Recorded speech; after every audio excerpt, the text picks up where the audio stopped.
Ah, mas eu preciso só também. Ah, tá rosado. Ó, você faz assim, ó. Você sobe e fica na ponta, na meia ponta. Pronto, estamos de salto. We are high heels. Hello. Can you guys hear me well? Hello. No, this one is not working. More or less, yes? What about this one? Yep. Okay. All right. So, oh my God. Thank you so much for being here. Good evening, everybody. I see some familiar faces in the audience. This is so good to have you back. Thank you for being here. You said New that faces, welcome. who is in retrograde today?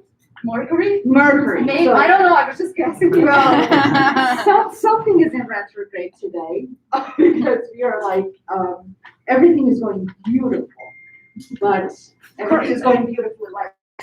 I said, well, it's pretty much as we are, right? Because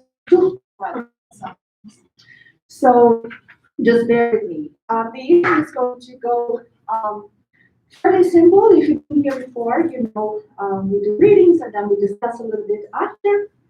Open up for the audience for questions and stuff like that. Okay?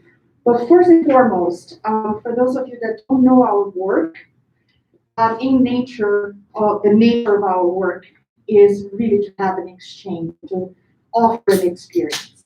Okay? So even though we're here like listening and sitting down in a more,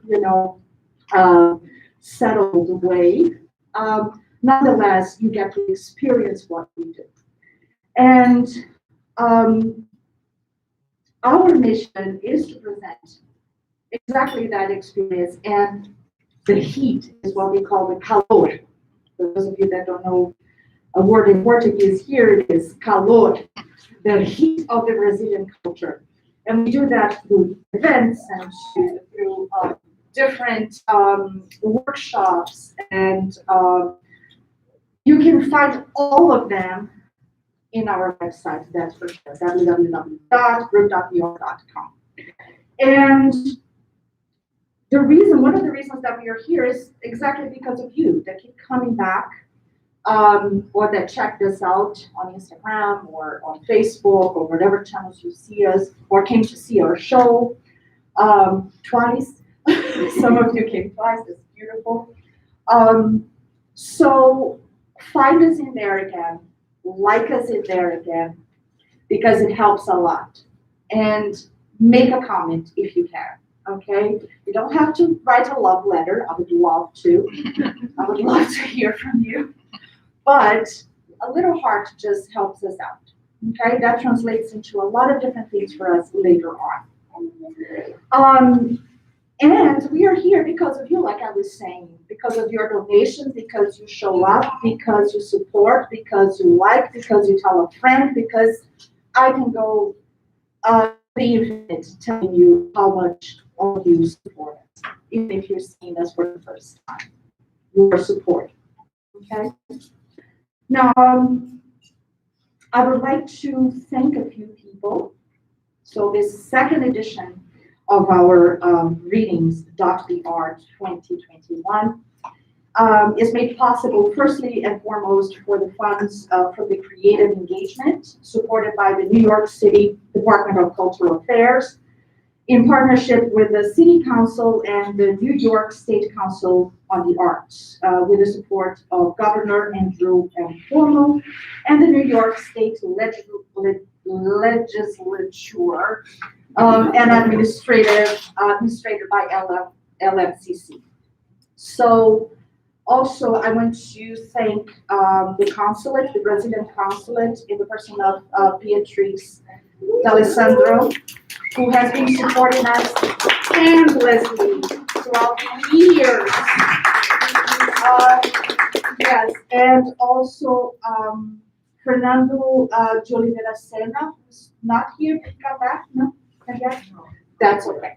We love him nonetheless. So the Brazilian consulate has been amazing with us. Thank you, thank you, thank you, thank you, really thank you. We also want to thank Rio Market Restaurant and Grill, Andrea's homemade Brazilian goods. Who likes it? Who loves it? I would love to have Andrea in my house in the morning with just a kiwi and chinhas. I would love it. Thank you, Andrea, for supporting us always. And she caters parties and big Yes. events, things. If you guys need, Weddings. yes, So to her. Highly recommend everything. it's I see her in the back going like, She's wonderful. Thank you, Andrea. Monica, thank you so much for always being with us, our producer, actress as well, and endless hands, and everybody at Miguel as well. and mother. And a mother, of course, that's first and foremost. And a mother. Pedro, thank you so much, my love. Everybody met Pedro today. Thank you, baby.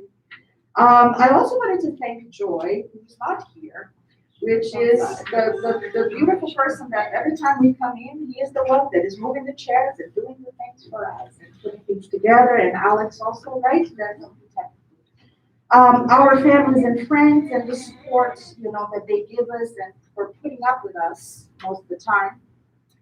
And this evening, and I'd like to copy you from the last event, is dedicated to all of you who understand the power of the arts.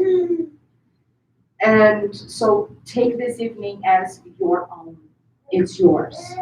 And don't forget to make a donation to us. Please help us out. $5 help, $10 help, 20, 25, 50, 55, and on and on and on. I know it's a hard time for everybody, right? We're all struggling to a certain extent, but if we help each other, that's how we get to get together and be here. There's also like a beautiful merchandise table in there for those who missed the show. You can still have art by Paulo Gouveia over there, and books and Clarice Lispector and Vinicius de Moraes and all those beautiful things, everybody. And I never let you talk. Isn't that incredible? Wow, it's horrible. So for those who don't know me, my name is Andressa Burletti. I'm an artistic director and co-founder of Group.br. I just have, thank you. I just want to add two things to what Deborah said. Last year, we started this initiative to help Brazilian artists that are still struggling because we were all out of jobs, right? Like we were cut among other many people. So we created an initiative called New York Brazilian Artists Fund, where we collect money and then we transfer that money to Brazilian artists. We're here, we have people here who were helped already, but we still have 17 artists waiting for support. So if you want to support that initiative, we have some links around. You can talk to me or you can talk to Deborah as well. And I also want to say that this year is our 10th anniversary.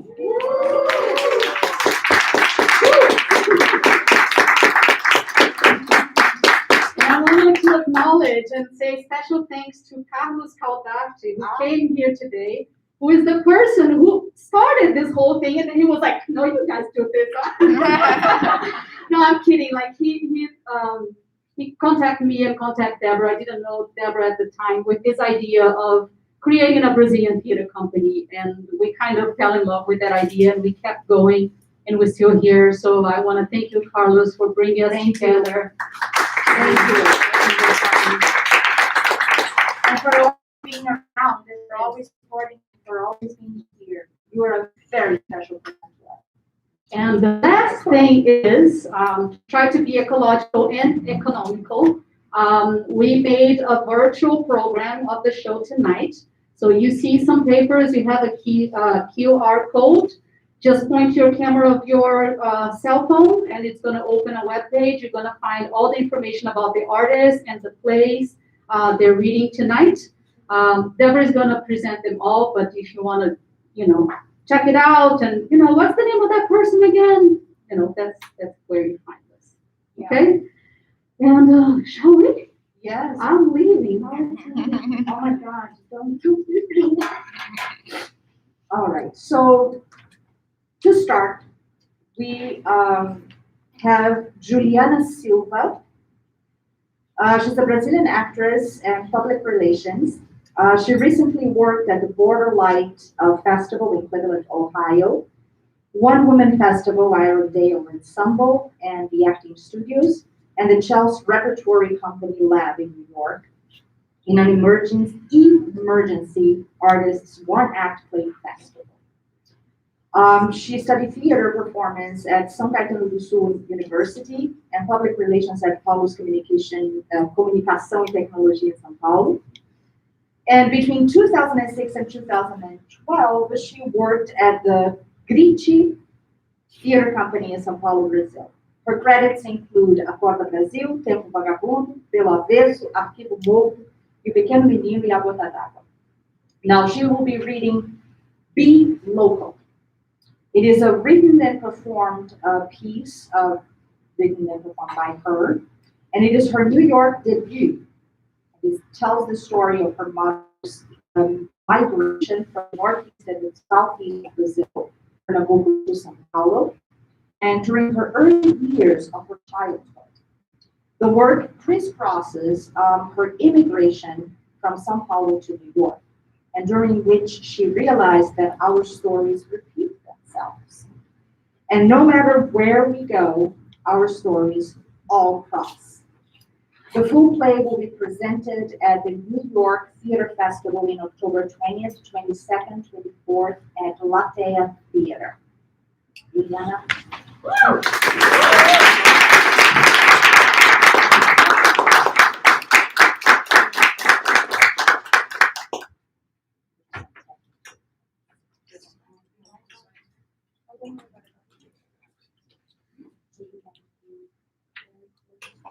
Yeah.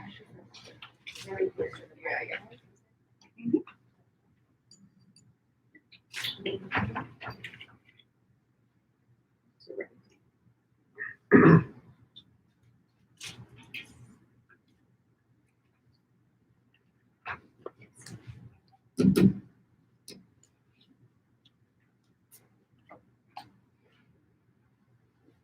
None of us belongs anywhere.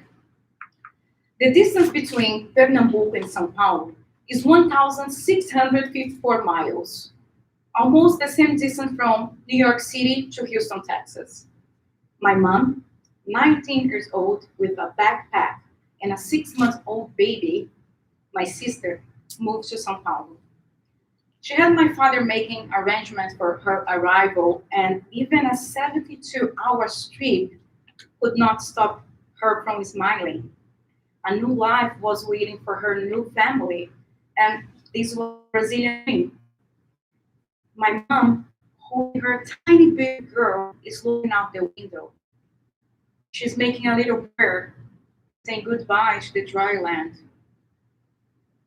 The second day of the trip has been hard because of dirty water. My sister got sick. So imagine the situation. No air conditioning mixed with body odor from all the people on the bus. My mom had spent the last hours standing, trying to calm the baby down. Oi, boi, boi, oi da cara preta, pega essa menina que tem medo de careta. Between diaper changes, all the cry, rash, bumps, she finally can feel the bus is slowing down and parking, and she can get out and take some fresh air. At the old gas station, my mom waits in line to freshen up. Picture, holding a baby and taking a shower at the same time. A lady standing next to her offers help. My mother gives her daughter to a complete stranger.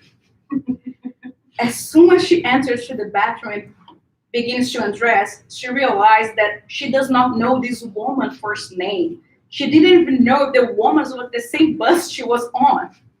She threw on her clothes and ran out of the room and panicked, and her biggest fears had been realized. The woman was not there. Her little daughter was not there. She runs outside crying, desperate, looking for the woman.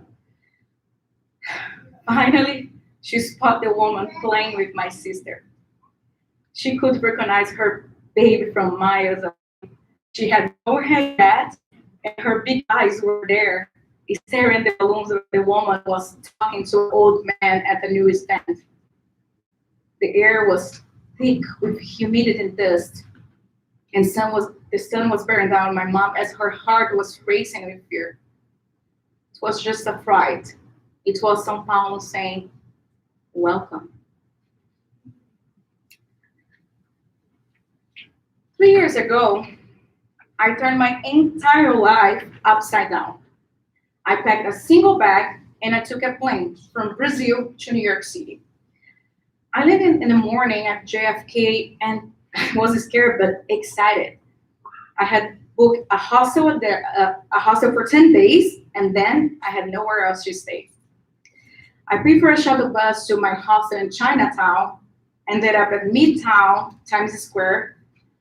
Little did I know this was not going to be my first time getting lost in the city.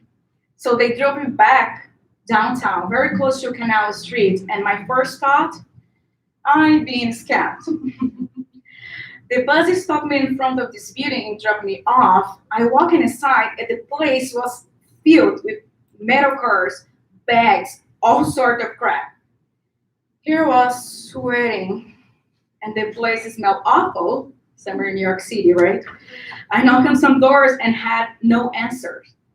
Two women speaking Chinese walked me out of the door. I stepped outside and I looked around. Am I at the wrong address again?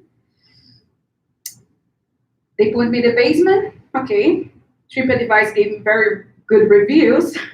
And then there was a sign with the name of the hostel. Be local Chinatown. I get it. I had to look for my hair that night. This was my welcome to New York City. Back to my mom. My family moved to a place called Heliópolis. It was the largest slum or favela in the city. My parents and my sister woke up every morning in a miserable shack for the first year in São Paulo. My mom was always there, cleaning, cooking, folding laundry, and expecting her new baby, me. 2 years later, they replaced the shack with concrete walls. They were proud. No more than 800 square feet, 4 rooms, and a horrible green tile floor, but they finally had tiles, a place to call home. But São Paulo can break you very easily. Before I was born, things start to change. My father was not always a good guy. Never left my mom alone with anyone. He became controlling. Even being a man with no formal education, he was incredibly good with words. One day, out of the blue, he started a fight. My mom was standing at the top of the stair. He had threatened her. He was yelling at her about ridiculous things while my sister was crying on the fourth floor. My mom could barely say anything. She didn't understand the situation. She felt my father's hand pushing her. She fell down the stairs and hit the horrible green tile floor.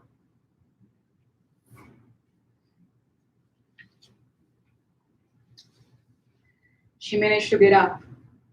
They stood inside.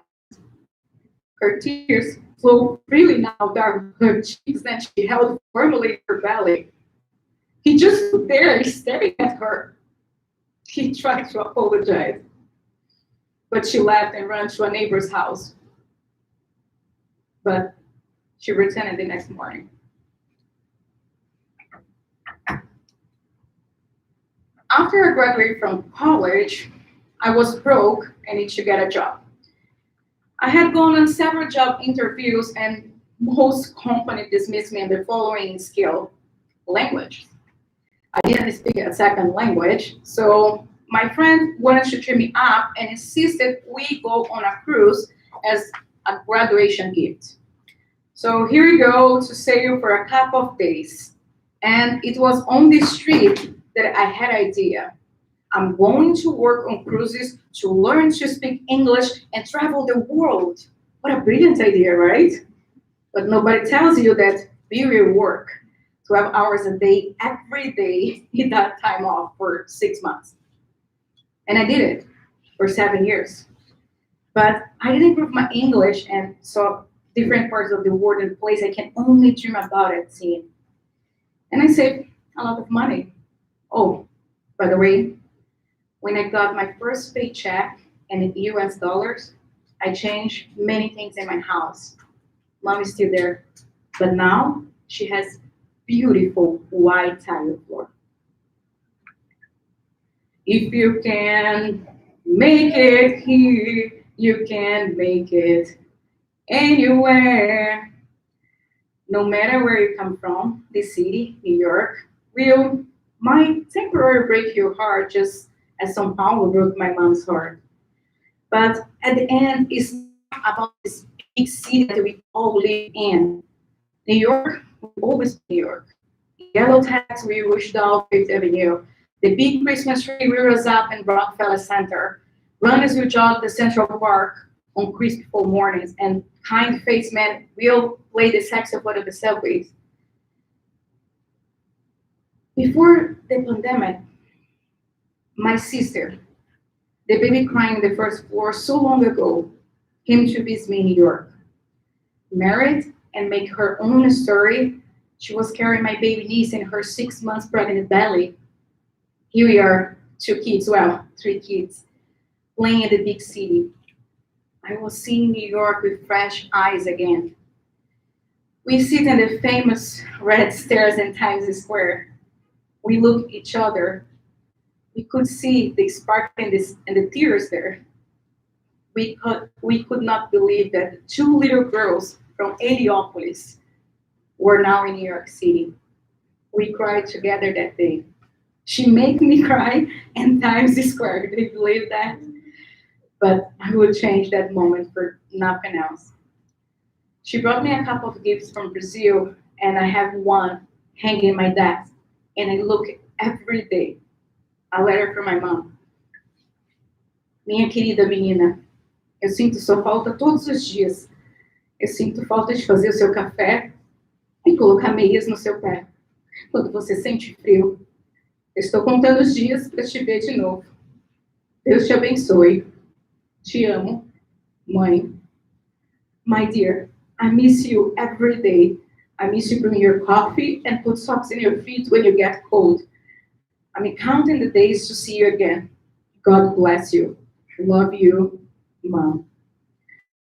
Everyone, yes, nothing sounds more cliche than one more story of overcoming lessons learned or injustice. But we have at least one story that will make your heart stop. And we realize that we all fit in because none of us belongs anywhere. Thank you.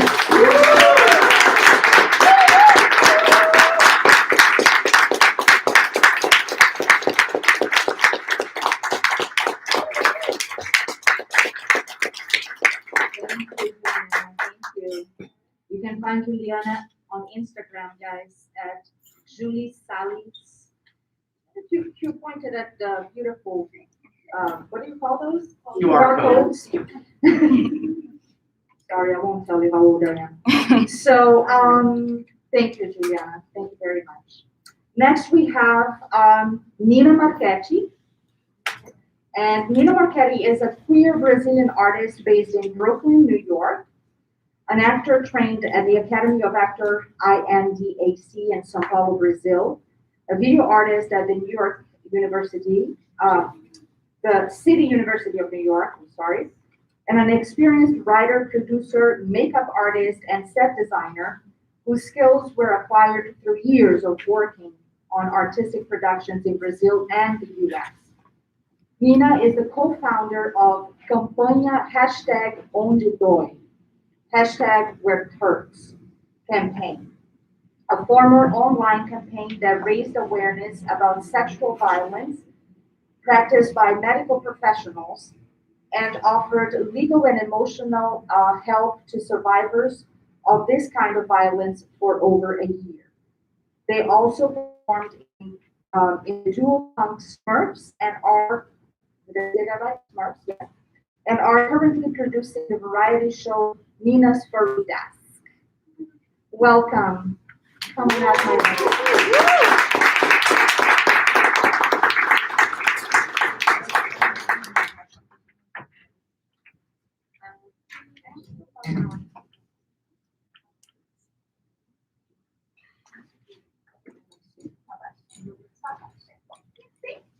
Tá bom. Boa noite, good evening.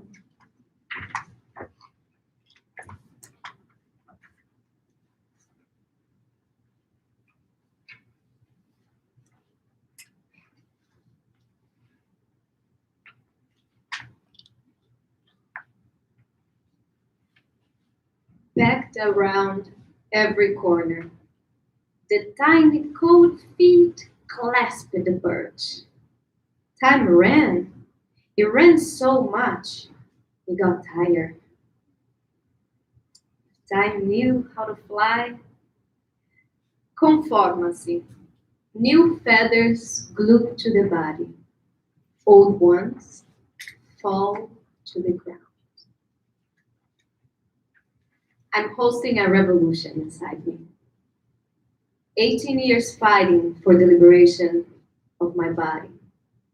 22 years fighting for the liberation of my sex. 27 years fighting for the liberation of my spirit. To live is to fight. I've never fought to live like those who have their lives threatened, but I always knew that I couldn't live if I didn't wear my soul. The flame of Veleda must be alive, must be fed at all costs. Whatever the cost doesn't be turned off. The price of the opposite is death.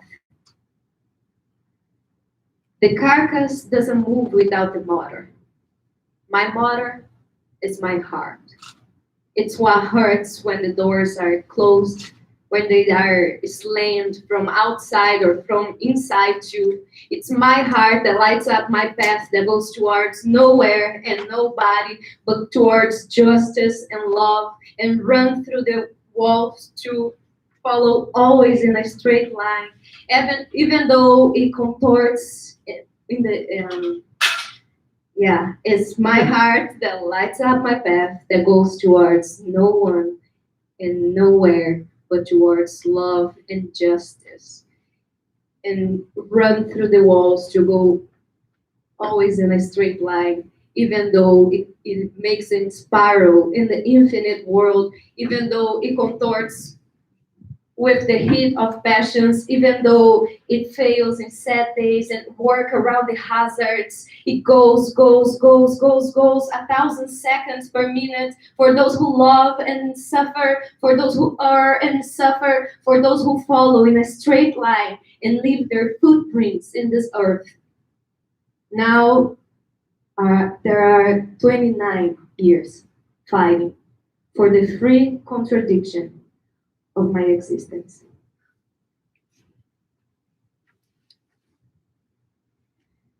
Thank you, all the members of the committee.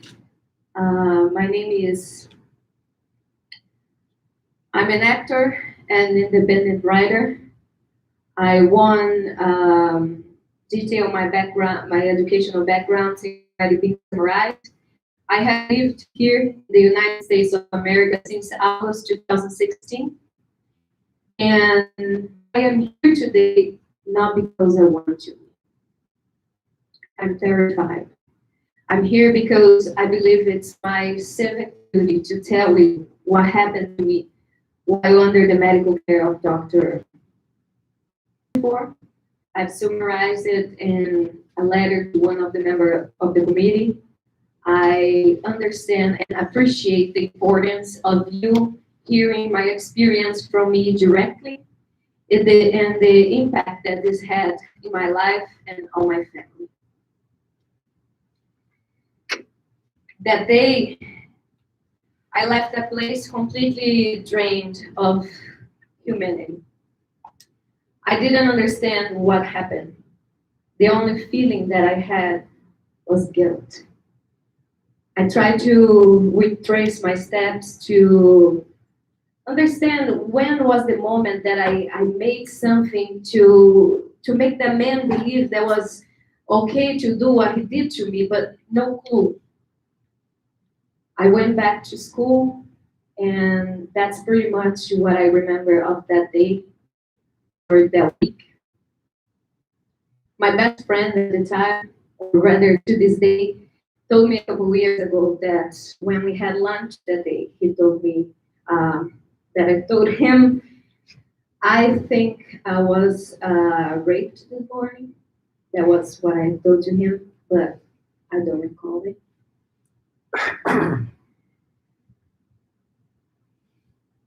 Mom,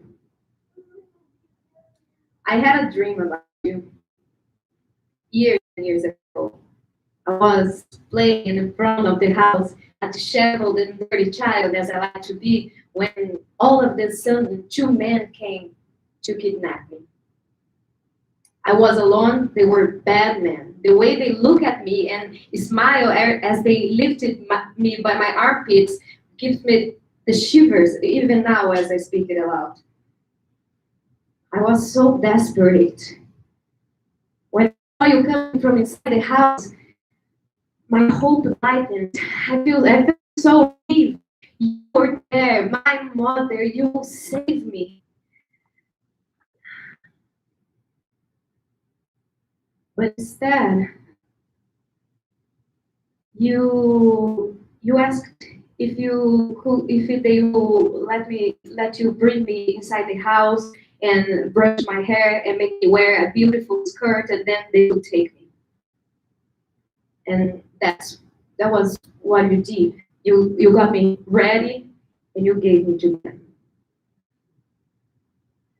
I remember as I walked away, your image was getting smaller and smaller, and that sensation, those conflicted feelings, that feeling of helplessness, of abandonment, of being betrayed by you, my mother.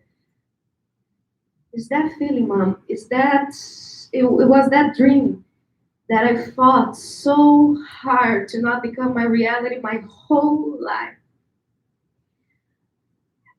Until the day it became. Listen, I know I'm doing everything wrong. I must be, because if it was right, I wouldn't be doing this. I didn't find a way home. I didn't get the answers. I sought for love in the wrong place. I know I didn't yell at whom I should have yelled. I was violent with whom I shouldn't have been for nothing. I let myself be trespassed, be abused for so long that when I rebelled, I didn't have a reason to do so. I exaggerated. It was a shame. I messed up the party. I know. I cannot do anything right. I take too long to calculate the damage, and by the time I realize what's going on, it's everything already burning, uncontrollable, and my first instinct is to blow the fire as we do to a candle, but it only makes everything worse, and those who saw me blowing are gonna say that I helped to spread the fire. They don't know my intentions, but they are good. I didn't know the height of the fall. I threw myself because I had to. Everybody was looking, and I don't bluff. They said that I wouldn't come so far, but I did, and now I'm so far that I can say for sure if they are applauding or if they are booing, and I care. Of course I care. I care if they like. I care if they don't like. I care if they care. I know. I shouldn't use the word I so often, but I can go through any conversation without saying, I think, I like, I don't like, I blah, blah, blah. But I just want to make sure that you understand that I'm not trying to generalize things.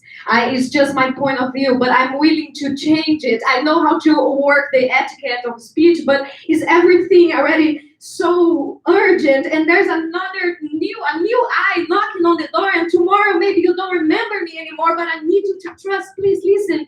I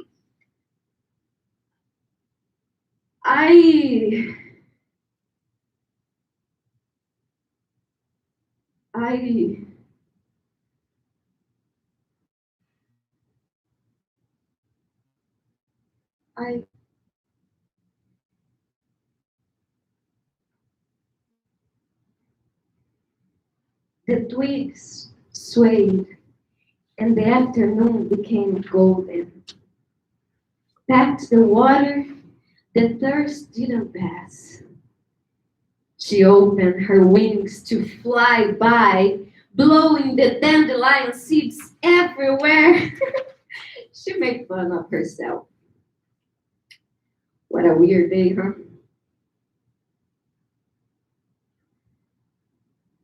I don't know how to dance, but I dance. I dance because when I dance, the universe dances with me. I dance because this is the way that I found to communicate with time. Sometimes I feel that I dance because there's nothing left to do besides the one thing that I don't know, so all I can do is dance.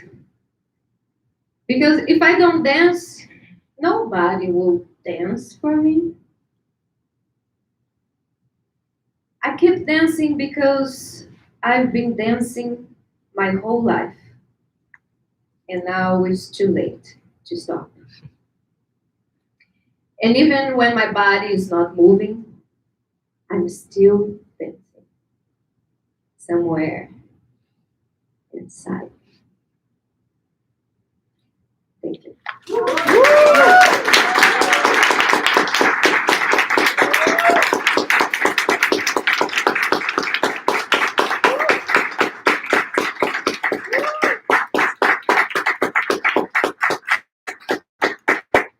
Thank you so much, Nina. I neglected to read a little bit about this piece that Nina just read to us. It's called The Matriarch's Flower, and is an autobiographical play that reunites select poems written by Nina over a decade. And the show reveals the trajectory of a person dealing with traumas from their early life while trying to adapt to life abroad and realizing the painful ignorance of themselves. It's directed and performed by Nina. A survival of sexual abuse in a doctor's office, the show pictures some of the challenges of being a female socialized person in a world ruled by the patriarchy and the reappropriation process of a body that insists on moving, talking, and singing freely as an instrument of fighting and art. Wow. Definitely the piece was much more than just a description, but I apologize. All right, so next, if I can find myself here.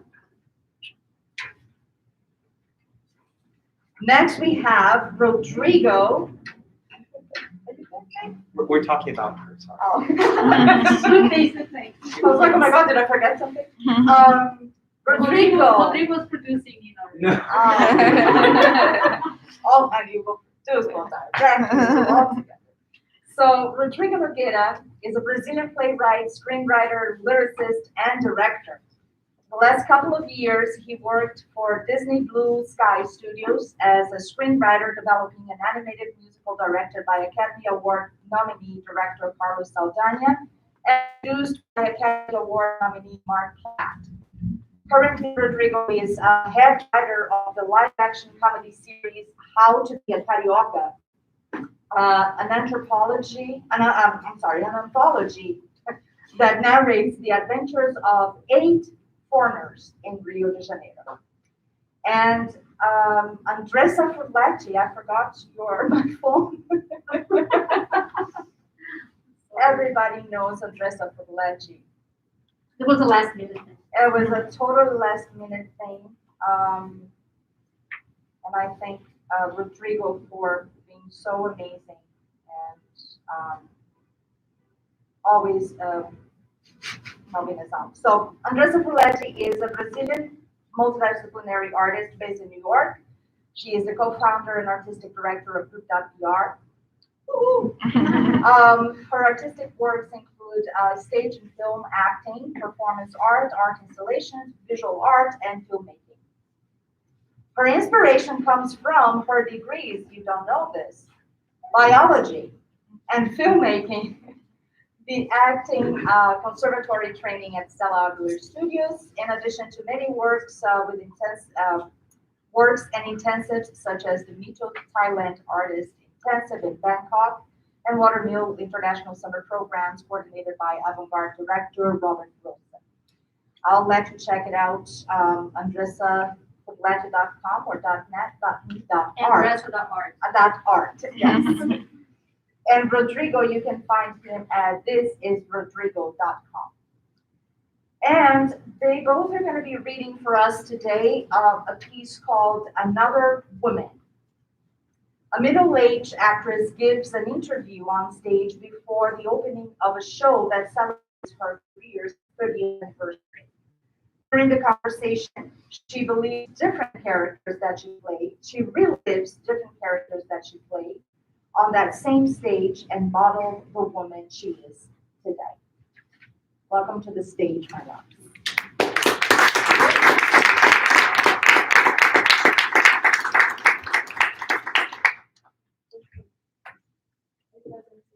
Yeah, we are. Okay.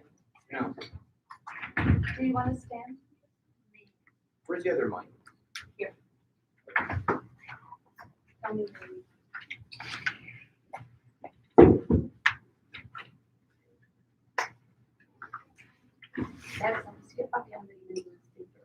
Oh my goodness, I am so sorry. I'm the other. Fabiana is going to read the stage direction. Woo! We're gonna read the stage directions like so graciously accepted yesterday. Yeah, But you got a chance, I'll get a chance to introduce her very formally and properly. Very soon.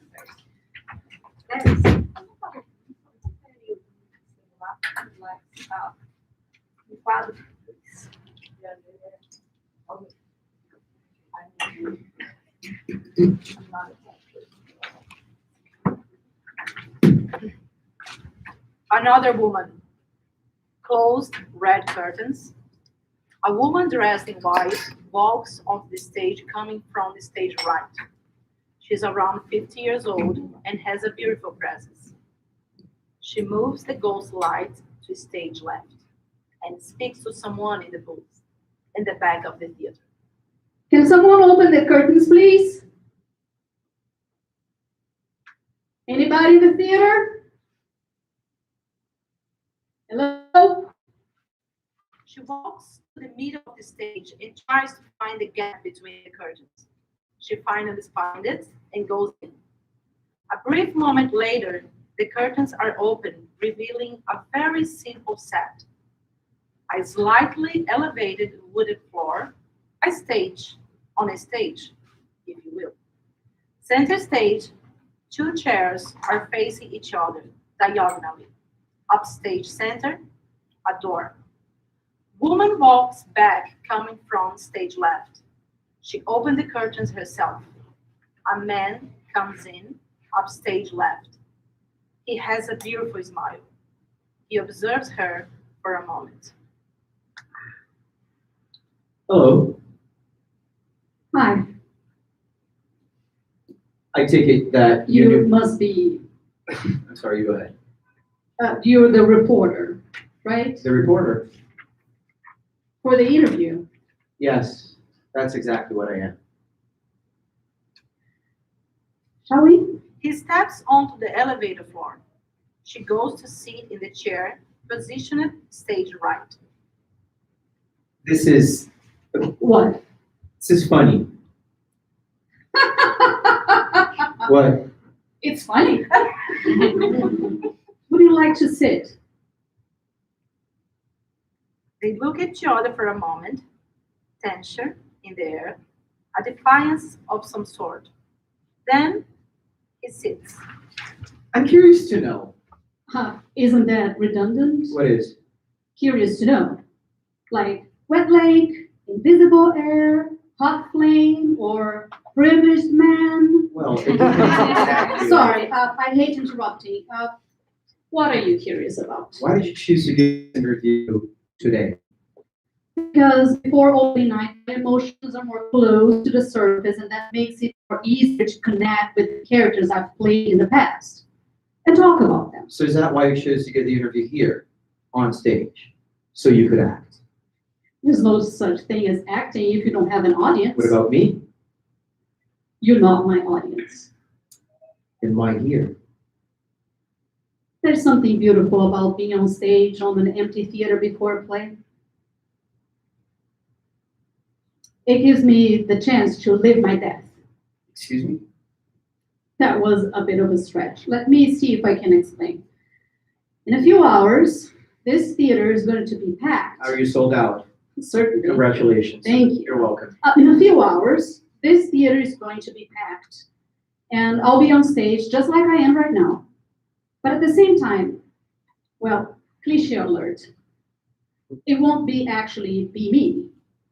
The fact that I'm only existing in the world as a character inside people's minds makes me feel I'm dead. You follow me? Hardly. Good. So what you're saying is that if this theater were packed now, I'd be in that state, yes. then this could even be a play. Yes, I suppose. A very bad one. Who would want to pay money to see an actress rambling on about theater? That's a very good question. Anyway, what I'm trying to say is that tonight, when this curtain is open, I'll be sitting here, this exactly same spot. But when I look at my hands resting on the arm of this chair, I remember this moment as if it's someone else's memory. Someone who's dead. I'll be living my own death. Does it work the other way around? The other way around? I'm asking if you also have memories that aren't yours when you're on stage and not acting. You've played so many roles in this theater. This is the theater where you performed the most and where you opened your first Broadway play. I see you did your research. Certainly. Congratulations. Thank you. You're welcome. My question is, when you look at your hand now, do you have memories from another woman? Has this interview started yet? I know it begins when I turn on my recorder. I think this is a good time for that. He turns on his recorder. Very well. As you know, this is a celebratory piece, if you will. No, I want to know about the play. You don't? No. What I want to know is about you. What do you want to know about me? Do you want to be loved? What kind of question is that? I just assume that all actors want to be loved. Next question. How would you describe women's roles in the theater nowadays? Well, the roles for female actors certainly have gotten better. Not meaning better written, because a classic is a classic, but in terms of approach. Until not very long ago, playwrights wrote basically two types of roles for women. Those who are married to a man, or those who want to get married to a man. Huh. And thankfully, today, that's unimaginable. Well, the theater caught up with reality. Exactly. And it's true. In the history of theater, most of the female roles were written by men, white men for that matter, and in their time, they had no interest in breaking the male view of the world on women. They made no effort to put themselves in women's shoes or break the pattern, because that's what plays should do. Try to break the pattern. Yes, I agree. Vision, Yes, of course. not hold up a mirror to nature, but help us see beyond it. I really missed you. I'm not going to do this. I'm sorry, are you still acting? Let's not go there. You mean let's keep pretending?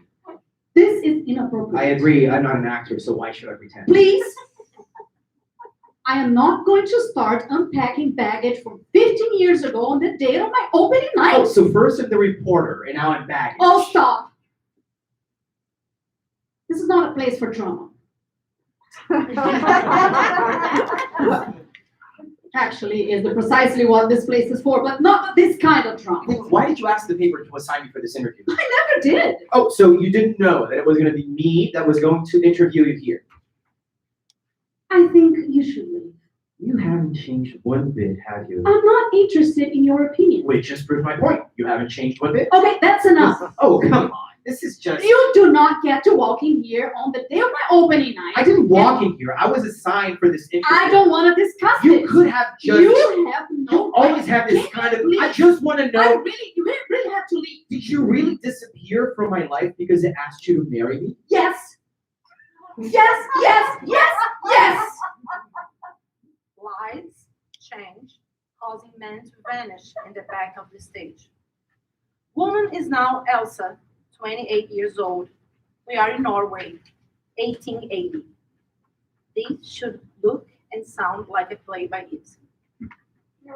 Carl, 35 years old, Elsa's husband, appears in the same place where man was standing.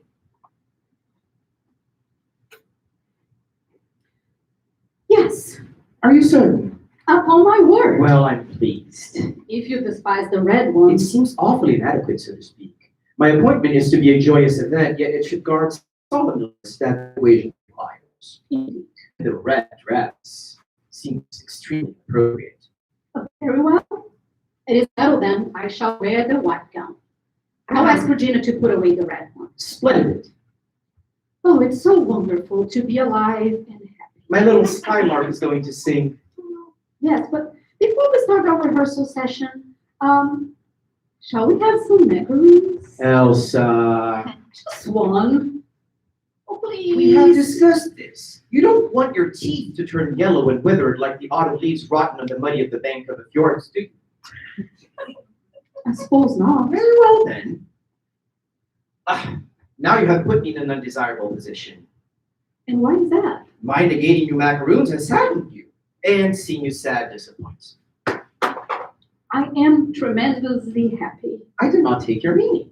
You confirmed your unhappiness by word. Were you not telling me the truth? I was, but now I'm not sad anymore. Henceforth, I shall always be happy at your sight. So you shall bear no disappointment. Elsa, Shouldn't a wife have the right to spare her husband for minor blunders? you certainly learned how to be a good wife. Your teachings have been most effective. Oh, what good of you would it be without me? I suppose none. My little chipmunk, my little woodchuck, my little mountain beaver, my little tuka-tuka, my little prairie dog, my little chinchilla rat, Dacia rat, spiny rat, year old rat, rock rat, Visasha rat, my little blind Moshing rat. Bye. Okay, so I adore you, my precious possession. I do adore you. He goes back to the paper. He noticed something interesting. Huh, What is this? another article about this, by this mysterious man, A mysterious man. Henrik N. Oh, what does he about? He writes about the future, The future. the history of civilization throughout the future, to be more precise, and how through time some things can be hereditary. Things. What kind of things? Ideas, behaviors, even feelings. Hereditary feelings. It seems utterly complex. Oh, you would be surprised by the worlds and wonders that words are capable of creating, my helpless little mortal. I suppose I would. This man is saying that a person can take action that might seem illogical, unjustifiable, even mad, due to situations that they haven't actually lived for themselves. Putting it in a very incipient manner, what you're living now might affect other women in the future. Other women? Well, I don't expect your actions to affect men. Of course not. This writing is extremely compelling. One of the most compelling things that I've ever read. Not as compelling as yours, I'm sure. Yes, that might be true. That might just be true. Very well. Shall we begin our session? Most certainly. Elsa walks downstage and sings the habanera. It's slow-paced and melancholy.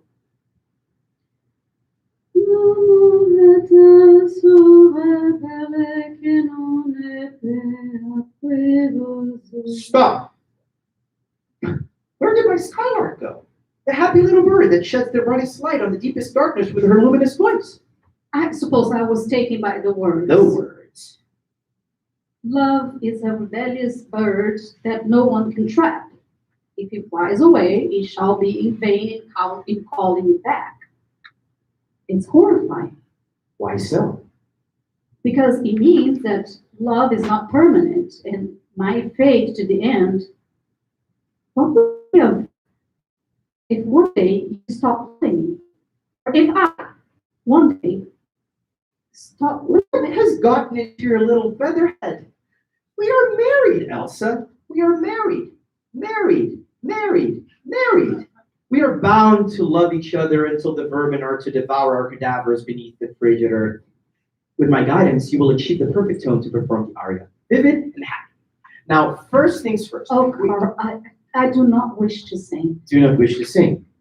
But you're my scarlark, my calantha lark, my crescent lark, horned lark, great short-toed lark. Yes, yes, I am. But what if in lieu of singing, I declare my love and appreciation for you? Declare in what manner? I would speak. How would you entertain our guests? You even said so yourself. How words can create worlds and wonders. Yes. But written words, written by well-versed men.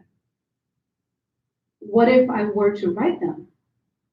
I have been feeling this hankering, this yearning. I wish my voice to be heard other than when I sing. I wish my voice to be heard along with my thoughts.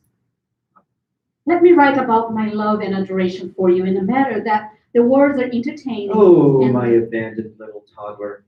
You are a wonderful wife, and you are soothing to the eye as the purest waterfall to the most arid desert. But I do not believe you can write such words. You can't. She walks over to the drawer, opens it, and takes the newspaper. She hands it to him. What is this?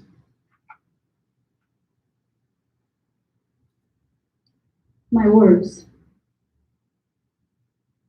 Beg your pardon? Carl, I am Henrik M. What sort of pleasantry are you trying to do? It's not pleasantry, Carl. I am the one who wrote the manuscript that you believe to be so compelling. This is the complete work.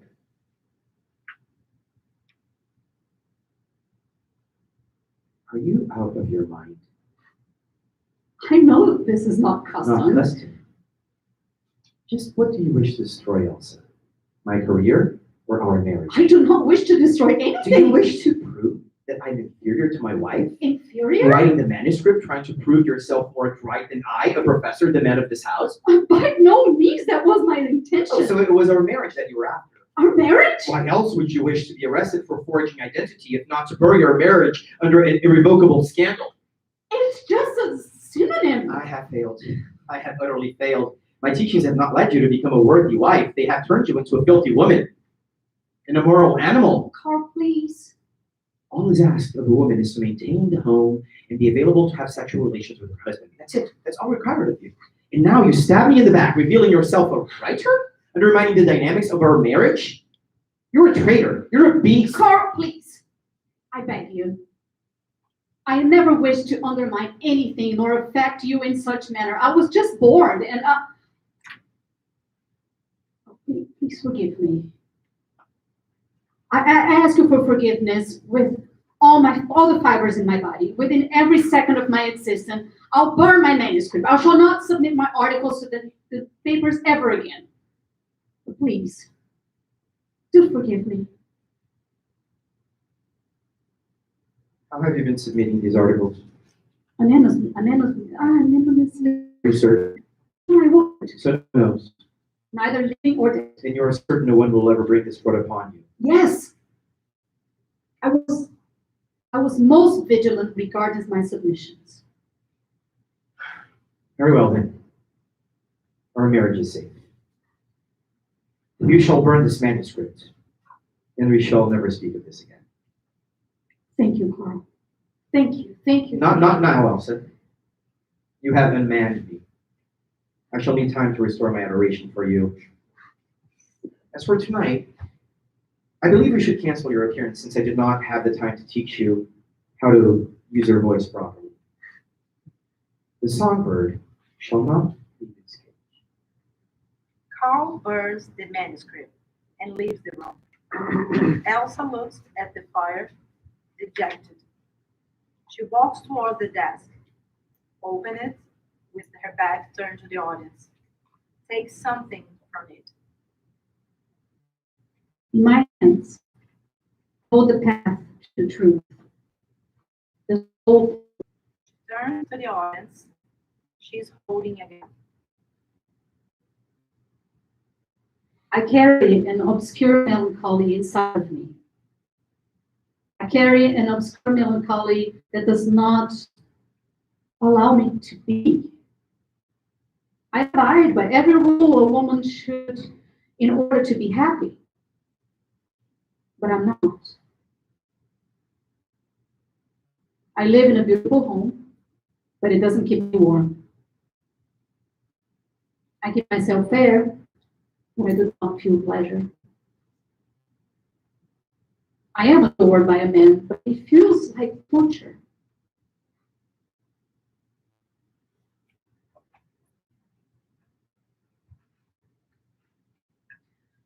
I carry an obscure melancholy that does not allow me to love or to be loved. Where does it come from? To whom will it go to?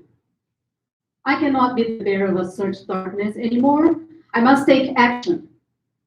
My life must end for the sake of other women. She points the gun to her chest as she sings.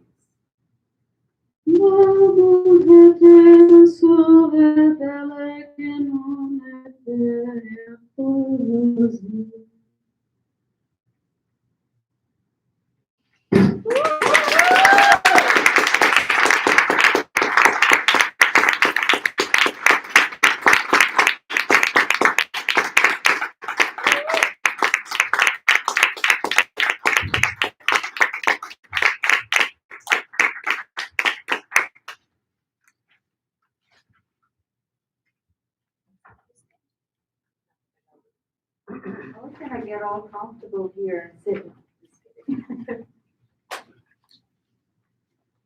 Why do you need this? No. So, thank you so much. Oh my God, how much fun is that? Love it. This is Rodrigo.com. All right, next we have Fabiano Mataji. Now I get to introduce you properly. She's a Brazilian actress with a dance background based in New York. She moved to the US after a substantial life of acting both in Rio de Janeiro and Salvador, Bahia, where she got a bachelor's degree in performing arts from the theater school at the Federal University of Bahia, the first of its kind in Brazil. Also in Salvador, Mattedi got a degree in classical ballet based on the technique from the Royal Academy of Dance, and she later improved her skills through a one-year practice of Actors College for Theatre and Television in Sydney, Australia, and a master class with the renowned Hollywood acting coach Bernard Hiller. In New York, Fabiana's latest work was Inside the Wild Heart. In 2018, an immersive theatrical experience directed by renowned Linda Weiss from Hem Theatre Company in Paris and produced by Group.br. She also was part of the dance ensemble production Why Always in 2017 by Sean Irons and Lauren Petty at the Abrams Arts Center. And Fabiana also has a valuable work as a writer, which makes a fertile and natural bridge for her development as an actress. In 2020, she published a book on Amazon called In the Gift Shop, Lojinha. and it has been translated to be produced as a web series. Among her upcoming projects in New York, Fabiana will be producing a short film based on her stories, My Tiny Love Story. Now, she will be reading for us the prologue of The Gift Shop. Round Zero was written in 2019, and it is about the period Fabiana used to work at a little place in Ipanema, Rio, a thematic gift shop about movies and movie stars. And the book, Na Lojinha, Cenas de Balcão em 4 atos, contains stories and chronicles about this period, and they were written a long time ago in a galaxy far, far away. So when she realized that she had the book ready, it dawned on her that she has one last story to tell. The story of all stories. The story of why she decided to write in the first place. And My Tiny Love Story was written in 2019, and it was inspired on the movie of Rodrigo Garcia, 10 Tiny Love Stories, a series of 10 female monologues about the love and its different forms. It is a tiny love story, maybe almost, or just a story. Maybe the story we tell is not the same as the one we live. Welcome, Fabiana.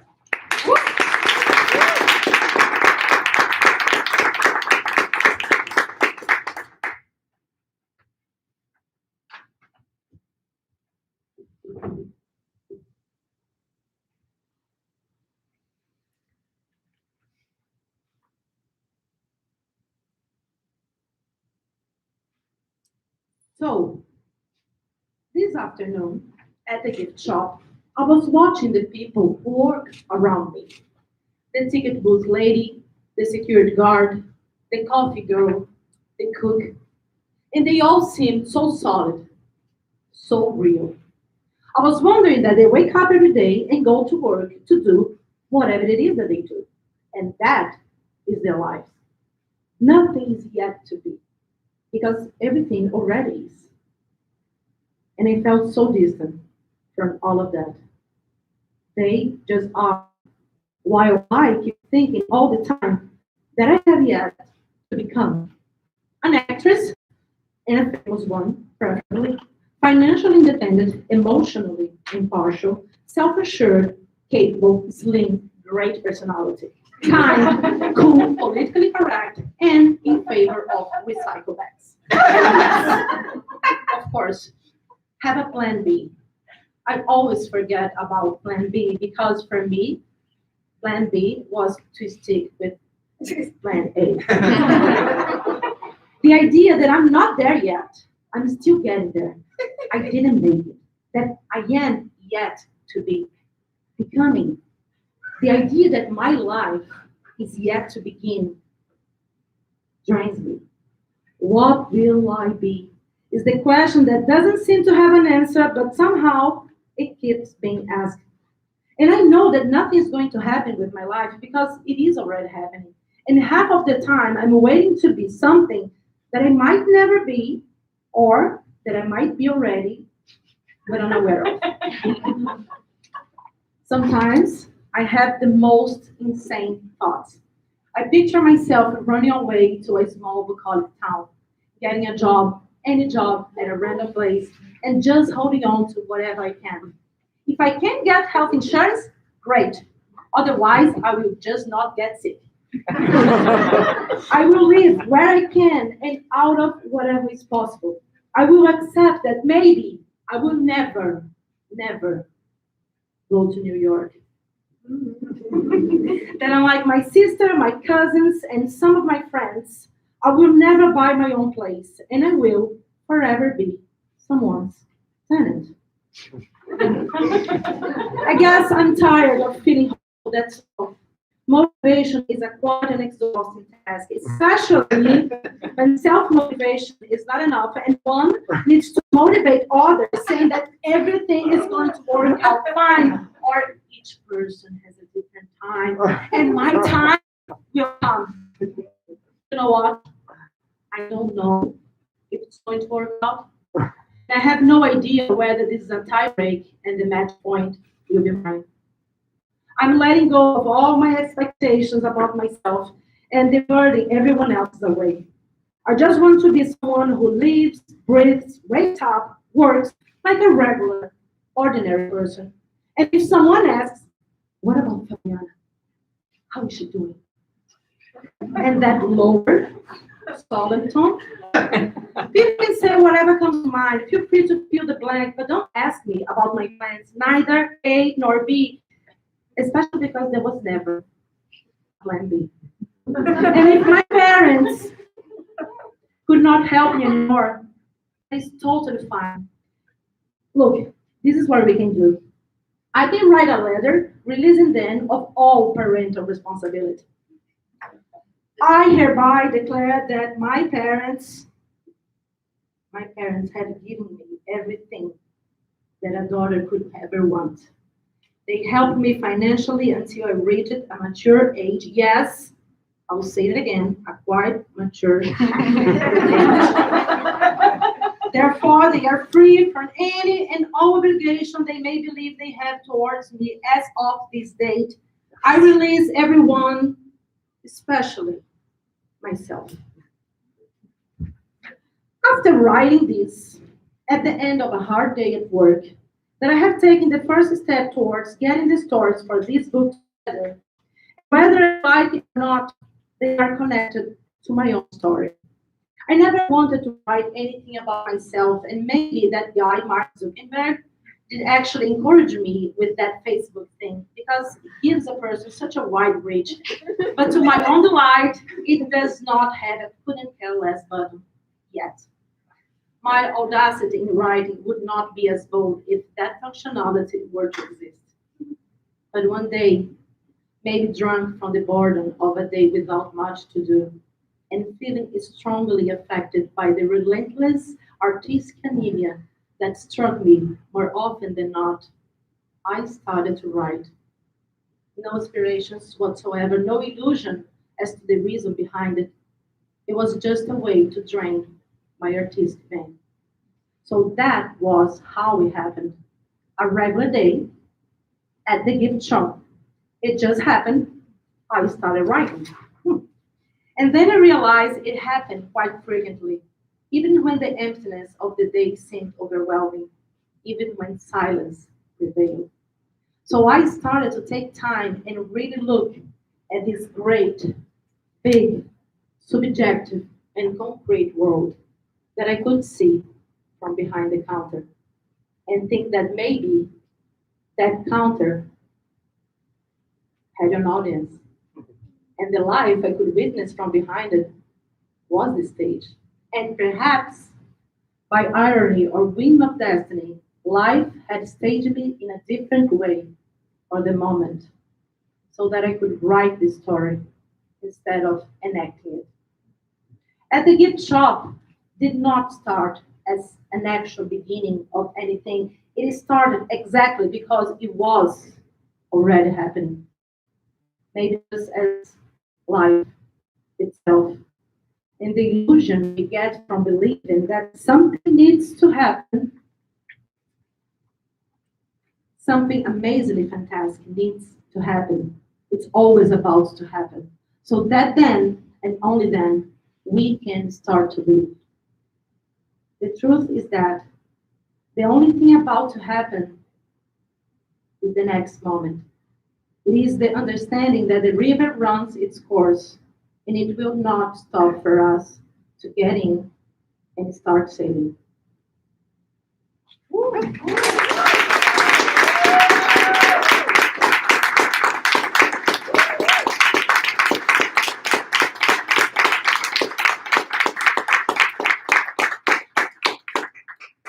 Thank you.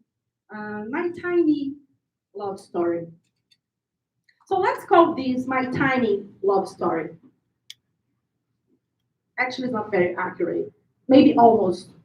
It was almost my tiny love story.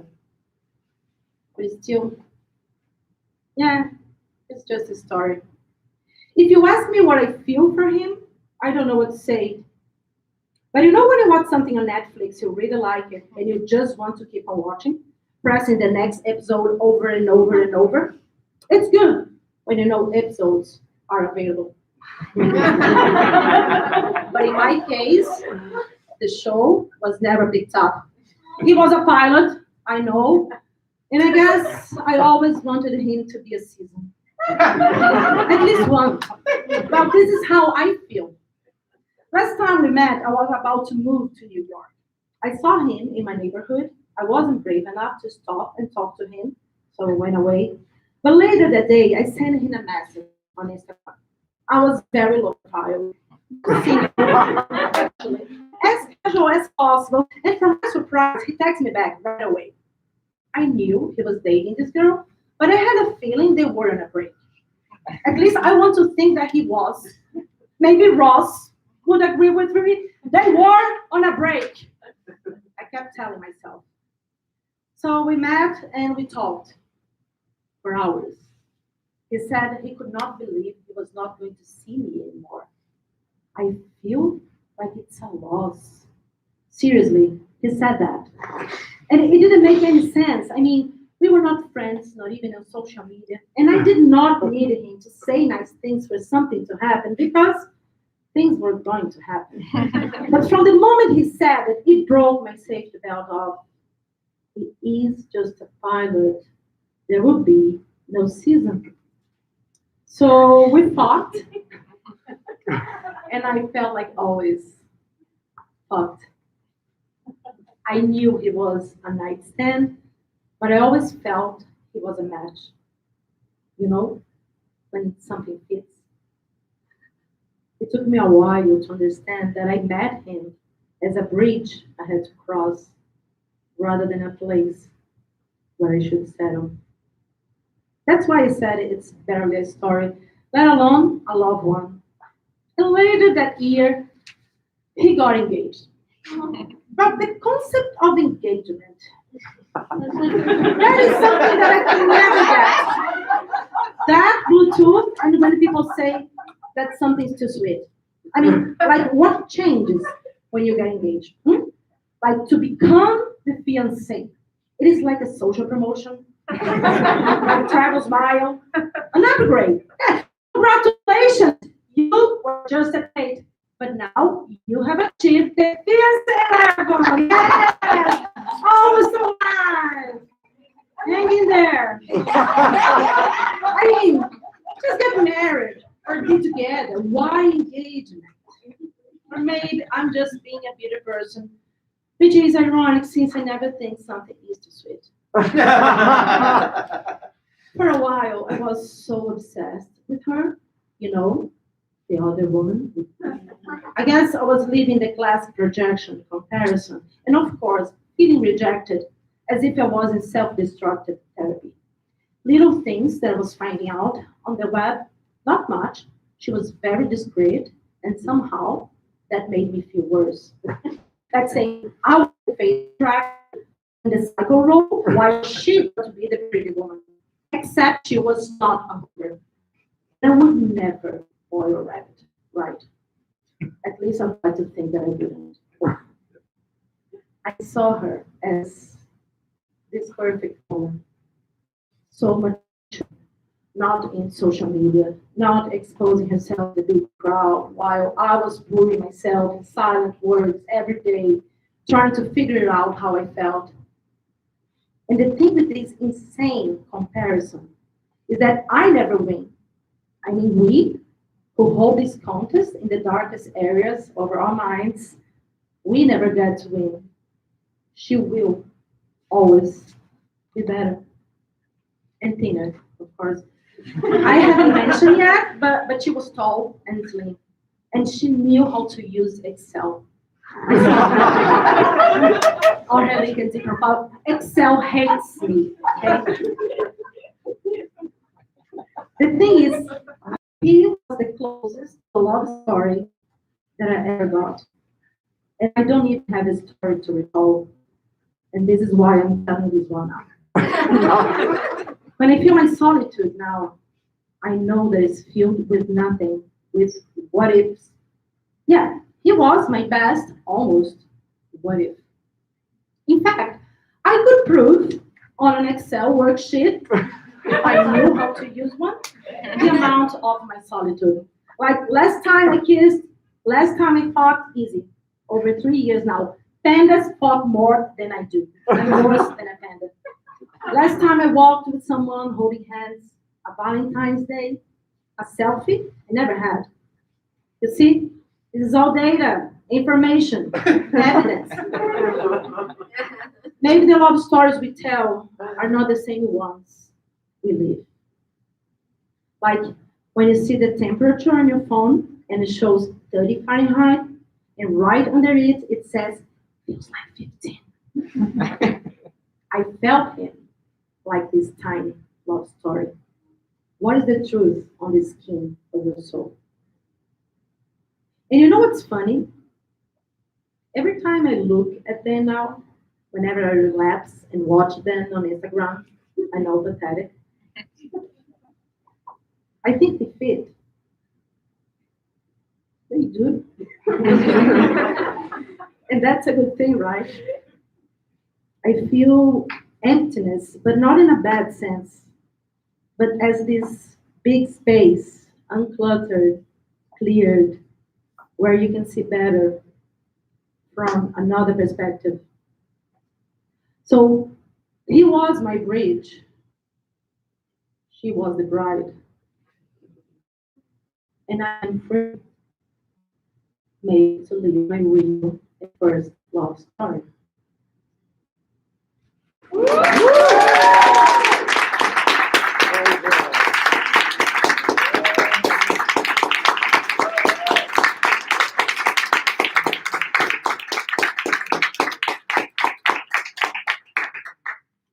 Thank you, Fabiana. So I'd like to invite our leaders to sit down and talk a little bit. Is that okay? The thing is the time. The thing is the time. It's always the time. It's back there. Please. So what shall we do? I don't know. Don't look at me. Like 15 minutes, then. Is that it? Oh, so let's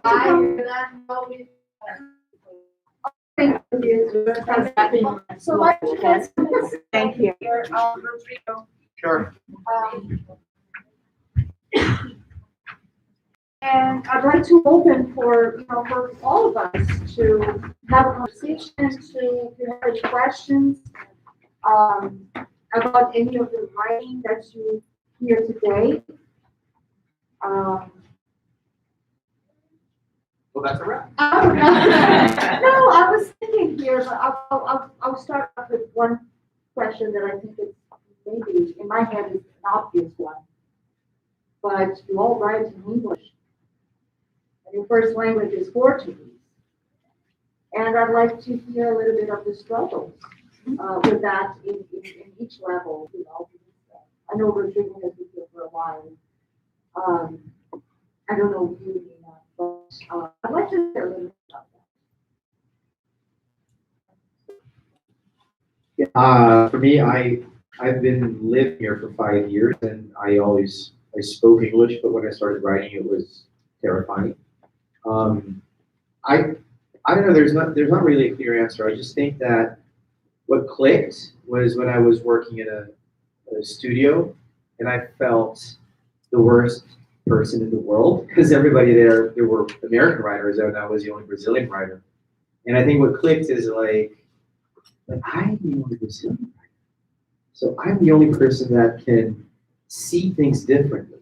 So I started using that to my advantage and just not caring about eventual mistakes. That's mistakes anybody can correct them, but the way that I see the world, that nobody can in the same way as being Brazilian. So I think that was the main thing that made me say I am a writer.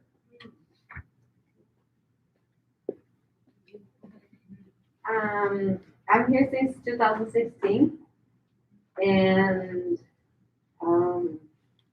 to write in English, the Matriarch flower was some pieces I have written already, so were poems that I wrote in Portuguese, and some pieces I wrote for the play.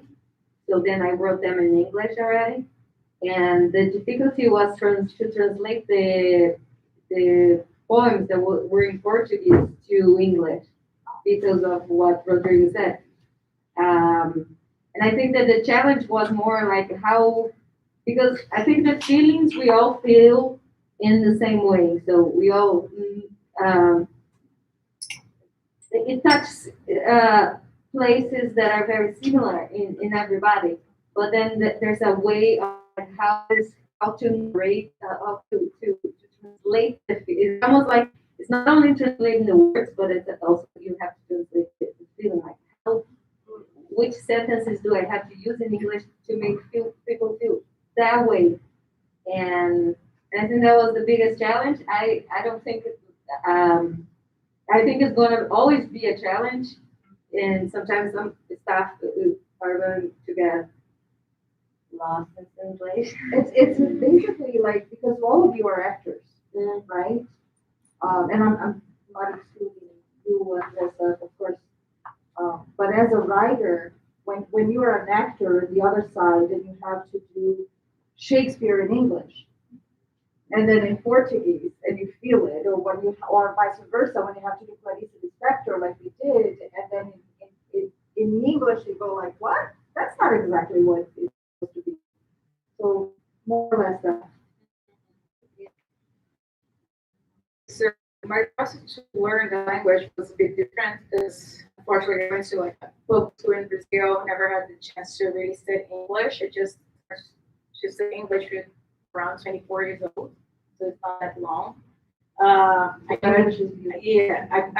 a job, and I remember my first week of the job, like sailing in a boat. I couldn't understand people. I was crying for like a month because I couldn't understand people. And I started by listening, and I worked my way to start to learn English. And long story short, I worked for like 7 years sailing and like just listening to people. And in fact, I'm still taking classes to improve my writing, and like this piece I just showed today was like my first piece in English. So, and Rodrigo said, I limited myself for so long, saying like, oh no, my English is not good enough. And at the end, like, but I'm a creative person. So I can just give to someone to correct my English, the grammar, or whatever, it's really not a problem. But my experience, me as a person, as a creative person, this is me. So it doesn't matter, if it's still a couple of things I need to improve. It's okay, I have time to do that. I can pay someone or can give to a friend or whatever, the creativity is the important thing here. Me as an artist is the important thing. Your point of view, right? Yeah, exactly. So it was the way, and I went to acting school here, and we had a festival, and I was trying to audition for a couple of roles, and I realized it was no roles for me as a woman, Latina, and what are you gonna do? So I just decided to write something I could relate it. Yes. For me, and I think what you said, Stas, is like thinking a lot about words. So you're gonna use more words than back then. It's just so you can translate like a feeling, which sometimes we don't even know how to do it. Like we are like kind of want the feeling. And what I feel is from both these two texts. The first one was reading Portuguese, and then I did the translation. And the other one was already reading in English. And what I've been perceiving is that it's better when it's the birth of the text is already on the language that I wanna convey the information, because it's like, even for me translating myself is like it's terrible. I thought that someone could do it, but then I thought again, and no, I have to do it because the way you put it's not what you said, and so I had to take care of my kids, which is the writing. So I'm trying, I don't know why sometimes the things come in Portuguese, so whenever that happens, I write in Portuguese, and sometimes when I feel that the English comes and it's different, rather than, okay, I'm going to do in Portuguese and then I'm going to do the translation because it's something. And what's happening a lot, it's like hybrid, like text with half Portuguese, half in English, and half of something else that doesn't even use a language as well. But yeah.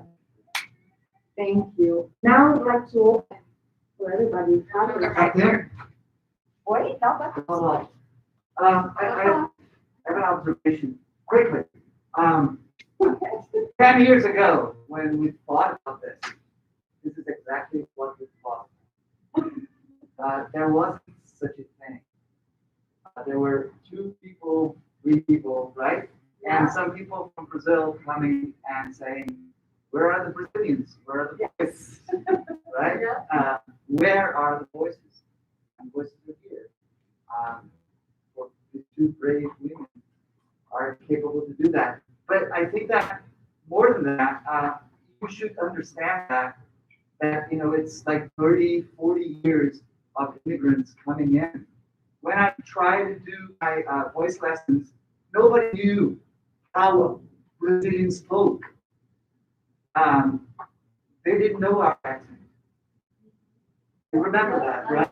They still don't. They don't know, still right? need They to don't know. learn. They So still don't. they're discovering our accent through you now, and I'm so excited about it. But you guys are fabulous because of that. I'm sorry, I don't have a question.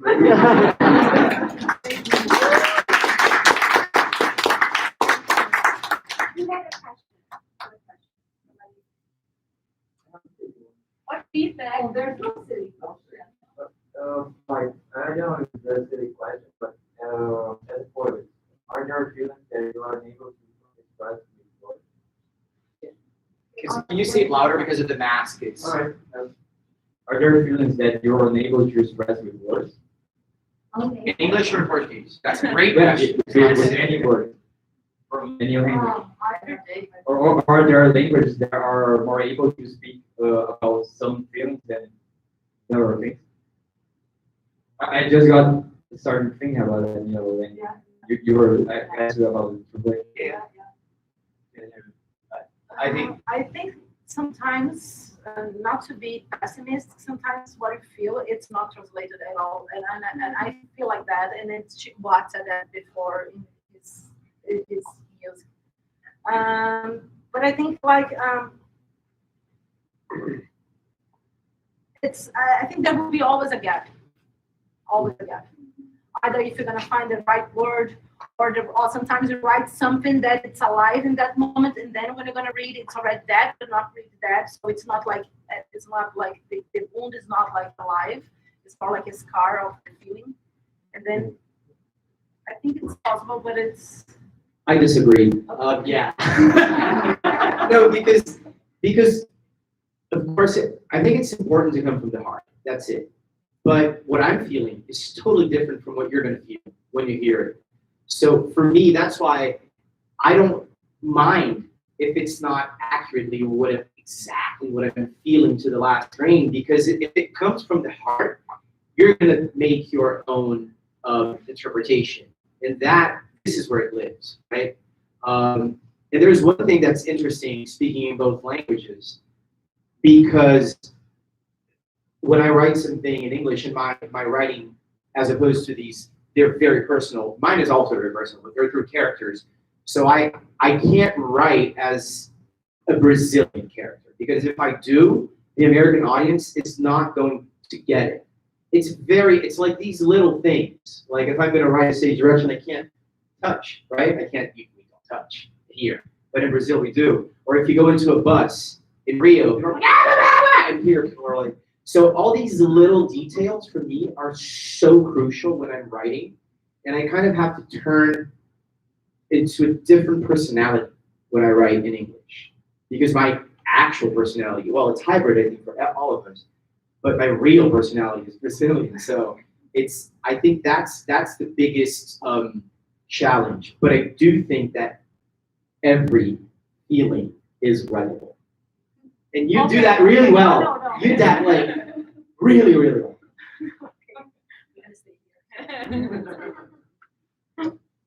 Any other questions? I end up being here, right? Look at me. So all of, go ahead. All of your artists and actors, how do you channel other artistic expressions that you have, like dance? I would love to hear from you. I'm an dancer as well. Into acting. So writers as actors, dancers, singers as actors. How do you use that power to become a better actor? I guess the writing, like I used to be a dancer and now sometimes I feel that I take that, I cannot take this luggage, luggage seems better than luggage right, sometimes, right? So I cannot not take this from where I am. What I'm feeling now is that I need to act what I wrote, and I just wrote because I lived. You know, I need to accept that, as you said, like not only because like we feel that we don't have roles here, but it's just because I need to be. I need sometimes I feel that I need to be whatever it is that I'm still finding out. And I feel that my writing helps me and will help more. Sometimes I feel that it's, oh, okay, am I gonna be like trapped in my own writing and no one's gonna ever wanna work with me? So this is one of neuroses, actually, and because it is. And but I guess it's natural, like whatever, like even the dance or the writing, it's like a staircase, hopefully, towards upstairs.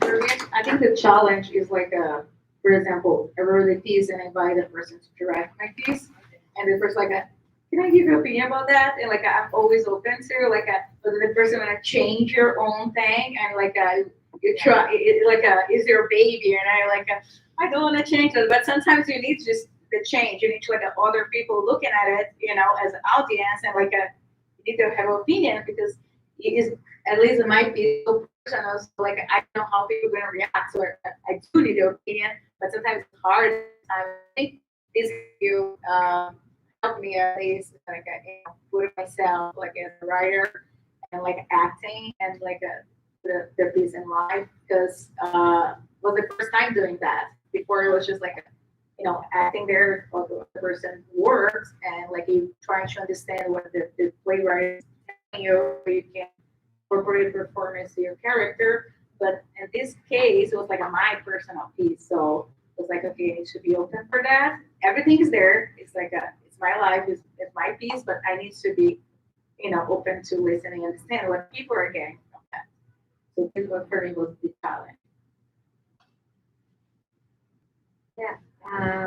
You asked about the things that we do, like other mediums, that how we talk, conversates, How we dialogue. with dialogue, with the acting. I think as an actor, everything I'm gonna do that. Everything I do somehow is feeding my acting. So, for example, when I did the Matriarch flower, I had a lot of references from Kung Fu, and I did a lot of, there was a lot of Kung Fu references in the piece, because at that moment I was training a lot of Kung Fu, and it was what was making me feel stronger and what helped me and support me to be able to do the play. So that was in my body, and there was another way, like it had to be there because my body was there. And I think that's with everything, with dance, or when you write, or when you paint, when you step on the stage, all of these skills, they are somehow there too. And you can use them to do your characters. I'm not an actor anymore. I don't act, but I'm taking on because I love acting. So if anybody needs an actor, I'm here. You beat your love already. Yeah, but readings, but it's, yeah, I don't act. I'm also looking for a job. Hashtag send jobs. My question is how the pandemic affected the writing process for each and one of you. With the pandemic now, it's a new word, a new way of seeing things, how that affects the way you guys writing now. I think I add a lot of stuff to my original show after the pandemic because exactly the way we are like a living and think now is different, right? Like all of us went through this we still living this experience. So I think it's very personal. I think because every person went through this pandemic in like in your own way or the way we couldn't deal with that. I had my moments. I got depressed, and after that, I went to this oh my god, I need to do something. So it was exercise, yoga, all those things. I need to do something with my time. So I went through a different phase, and I think these help you as a person just put more and more thoughts to your writing, and sometimes for me it was and just experience. Even it was not easy, but was something a plus I could add to my writing and more feelings, new things coming through me to my piece or my work. I guess the writing about the pandemic, I tried to create a routine to write, and I was actually doing. I'm also trying to head towards content, and I was writing things about the pandemic, and then it took so long for me to create courage to do that. It's kind of got a little outdated because of course we still are in the pandemic, but in this case of stand-up comedy, some jokes that I wrote, I mean, it's not so fun anymore. So I guess it's always about now I'm gonna have to write again about the pandemic, or to find different layers, as Rodrigo said, what I'm seeing that is different for everyone else. Am I gonna mention something that it's more on the surface of everyone's, not that it's not valuable, or am I gonna do my own perspective of what it is the pandemic and what it is that is funny about the coronavirus? Funny in a try to humorous a little bit this whole situation, but that's how it affected me.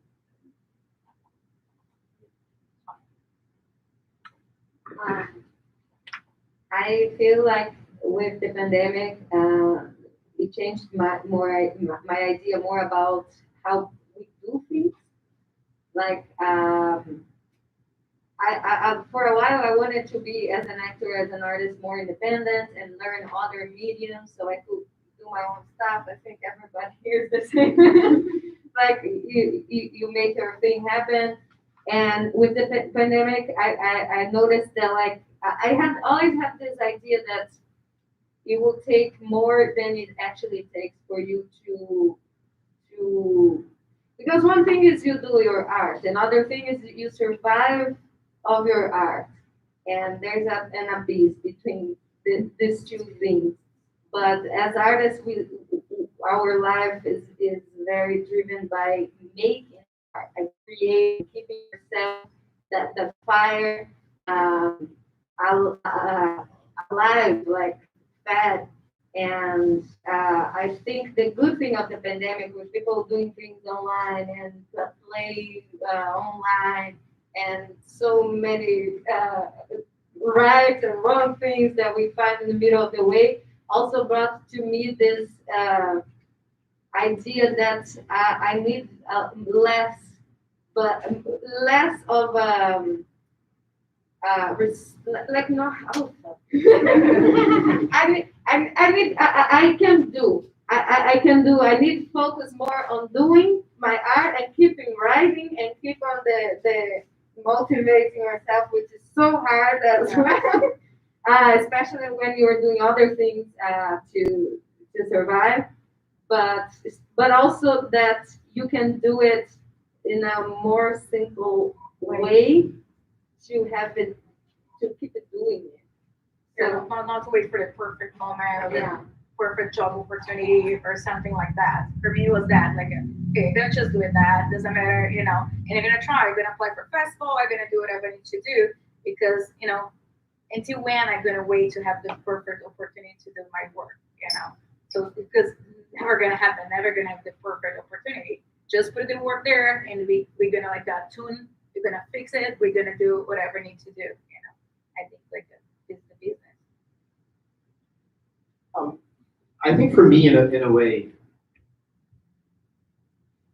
it just changed everybody so much, including me. And I feel like there's two ways. You either go crazy, or if you're already crazy, you're like, okay, I have to, you know, because if everybody goes crazy. So I think it gave me two things. One is to observe people more. And the second one is to have more empathy, because everybody was in the same boat. So I think because I could observe people more and have more empathy, I started writing more about the feelings, the human condition. Like, I feel the room differently now. It's even when it's for good or for bad, I just feel it more. And I think that makes me more skilled to write about humans, because that's what we want in the end, right? We had 3 amazing examples today, like completely 3 different stories, and all of them, I don't know about you, but I was like, all of them, it was like so alive in front of us, and it's so beautiful that we can feel these things. And I think the pandemic helped me listen more to these people and identify more with everybody's pain or joy. Thank you, everybody. Oh my God, I feel like I'm coming from up. Thank you, everybody. We're gonna have to wrap up. Andressa, do you want to say anything? Wow. I just want to thank you all for coming, and I really want to thank this amazing artist for coming and sharing.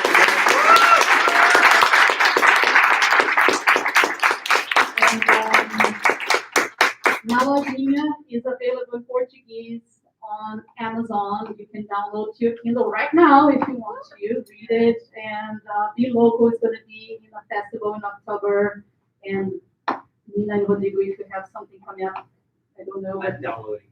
Yes, do it because it's amazing, delicious, and it's coming in English. So yes, give them support. You see how talented they are. All they need is some support to keep going. So that's what it is.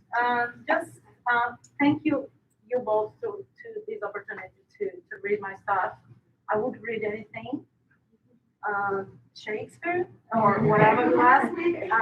But like it was very, very important for me to read my stuff today. And I'd like to say I'm gonna write later, but I'm gonna let you know here. Thank you. Thank you.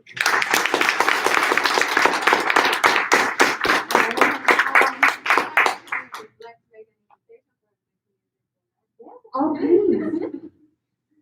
Go ahead. So September 23rd, we have an event, queer amazing party that Matriarch is producing. Make music. I always say the name wrong. Do you want to say it? We want to invite people to make music, don't get killed. Make music, don't get killed. Yeah, I always say make music, don't die. But it's a queer event in Brooklyn. A lot of performances. Leo and I will be performing Funk Marks, and Andressa will be performing as well, right? It's gonna be awesome. Ready, lad. Huh? And another Brazilian artist doing amazing work over there, ma'am. Yes. One last part, I want to thank Angelica Walker that is here today, is always there with us, one of our board members, friends. Thank you for always being watching over us. Thank you. And that's it, right? Thank you so much.